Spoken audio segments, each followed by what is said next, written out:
दोस्तों candlestick series में आज हम समझेंगे पियर्सिंग लाइन और डार्क क्लाउड कवर पैटर्न को। दोस्तों पियर्सिंग लाइन वो एक बुलिश पैटर्न है और डार्क क्लाउड कवर वो एक बियरिश पैटर्न है। तो दोस्तों पहले समझते हैं पियर्सिंग लाइन पैटर्न को।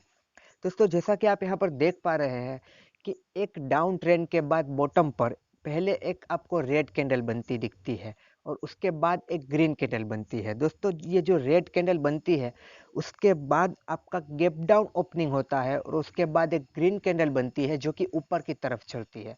पर यहाँ पर आपको ध्यान रखने वाली एक बात यह है कि आपकी ये जो रेड कैंडल होती है, जो पहली कैंडल होती है, तो उसके जो अगली कैंडल होती है ग्रीन, उसका क्लोजिंग प्राइस जो होता है वो आपकी रेड कैंडल के 50% के ऊपर क्लोज होना चाहिए।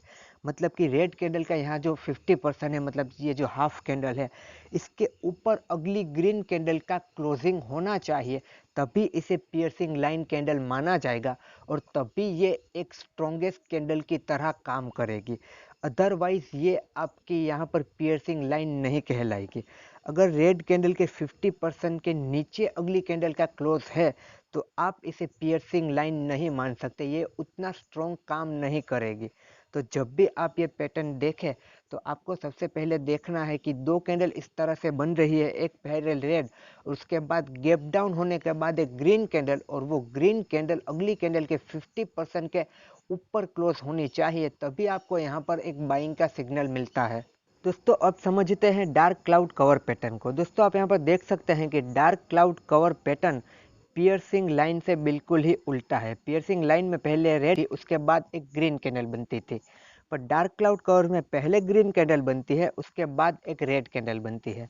पर दोस्तों डार्क क्लाउड कवर में एक अप ट्रेंड के बाद टॉप पर ये पैटर्न आपको मिलनी चाहिए।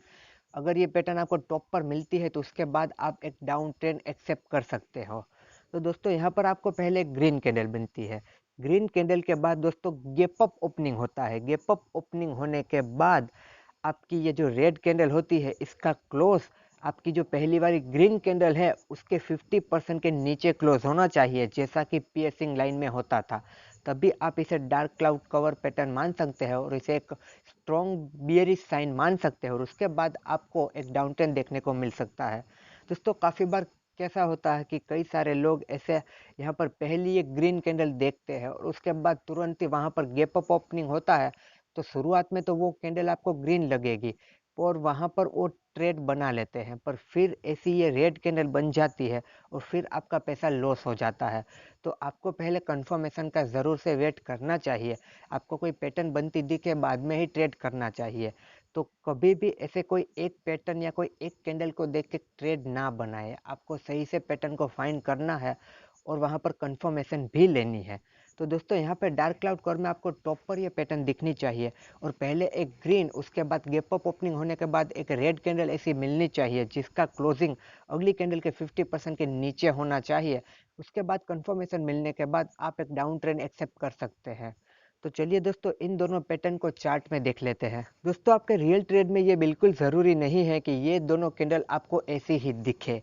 ये थोड़ी ऊपर नीचे हो सकती है, इनकी दोनों की बॉडी थोड़ी ऊपर नीचे हो सकती है, शैडो ऊपर नीचे हो सकती है, बॉडी थोड़ी छोटी या बड़ी भी हो सकती है। पर आपको ध्यान यही रखना है कि पहली कैंडल आपकी रेड हो, उसके बाद जो दूसरी कैंडल है वो गैप डाउन ओपन हुई हो और उसका क्लोजिंग पहली कैंडल के 50% के ऊपर हो। आपको सिर्फ यही रिक्वायरमेंट को फुलफिल करना है।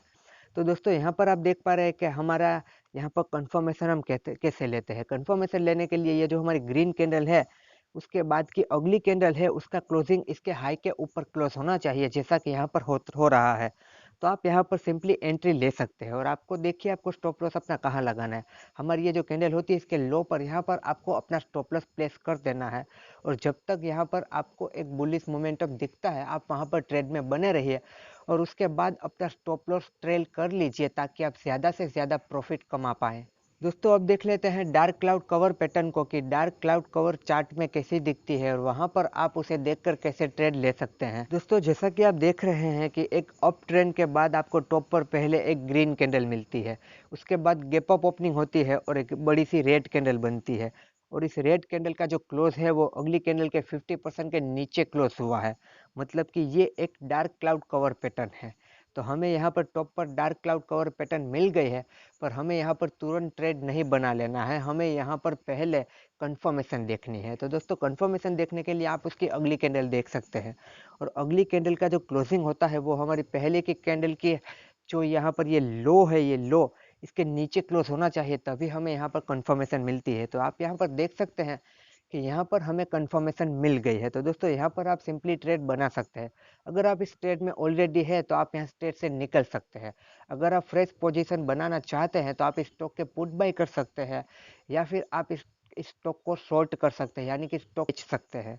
तो दोस्तों यहाँ पर आपको अपना स्टॉप लॉस लगा देना है। ये जो कैंडल का यहाँ पर जो ये हाई है रेड कैंडल का, यहाँ पर आपको अपना स्टॉप लॉस प्लेस कर देना है, और जब तक आपको एक डाउन ट्रेंड देखने को मिलता है आप यहाँ पर बने रहिए, और जैसे ही आपको कोई बुलिश सिग्नल दिखता है तो आप वहाँ से एग्जिट कर सकते हैं। दोस्तों ये सारी कैंडलस्टिक आप रोज देख रहे हैं, आप सीख रहे हैं, पर आप अगर ये वीडियोस देख के उनकी प्रैक्टिस नहीं करेंगे तो आप जल्दी ही ये सारी पैटर्न को भूल जाएंगे। आपको रियल मार्केट में आपको वहाँ पर पेपर ट्रेडिंग करनी है, या फिर आप जो भी ट्रेड कर रहे हैं आपको कम पैसा लगा के ट्रेड करना है, और आपको इनकी प्रैक्टिस करनी है ताकि आपको सारी कैंडलस्टिक सही से याद हो जाए, और आपको इनकी इतनी प्रैक्टिस हो जाए कि आप कभी भी इन कैंडल को भूलें ना, और जब भी आप कोई भी पैटर्न बनता दिखे तो आप इजीली वहाँ पर ट्रेड ले पाएँ। आई होप दोस्तों कि आपको ये दोनों पैटर्न सही से समझ में आ गई होगी।